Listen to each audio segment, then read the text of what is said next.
Chapter 5, Mishnah 4. The Torah in Exodus chapter 21, verse 22, states that if someone accidentally struck a pregnant woman and caused her to miscarry, he must pay for the loss of the fetus.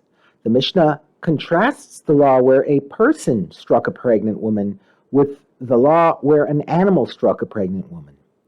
If an ox intended to gore another ox, and it struck a pregnant woman instead and caused her to miscarry, the owner of the ox is not obligated to pay the value of the fetus. But if a person intended to strike another person, and he struck a pregnant woman instead and caused her to miscarry, he must pay the value of the fetus.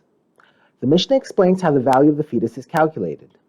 How does one pay the value of the fetus? They, i.e. the court, estimate how much the woman was worth before giving birth had she been sold, then, as a slave, and how much she would have been worth after giving birth if she would have given birth normally. The difference is considered the value of the fetus, which the damager must pay. The next Tana disagrees. Rabban Shimon ben Gamliel said, if so, that we reckon the value of the woman before and after the pregnancy, the damager will pay nothing because a woman increases in value after she gives birth. A pregnant woman is worth less as a slave than one who is not pregnant, because the danger presented by the approaching childbirth reduces her value. Rather, we estimate how much the fetus was worth just before the attack, and the damager pays that amount. The Mishnah discusses to whom the payment is made.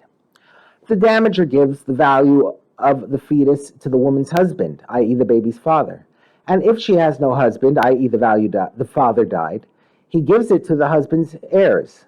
If she was a Canaanite slave woman who had been freed and had married a freed Canaanite slave, or if she was a convert to Judaism who married a male convert, and in each of these cases her husband died without leaving any heirs, the damager is not obligated to pay the value of the fetus to anyone.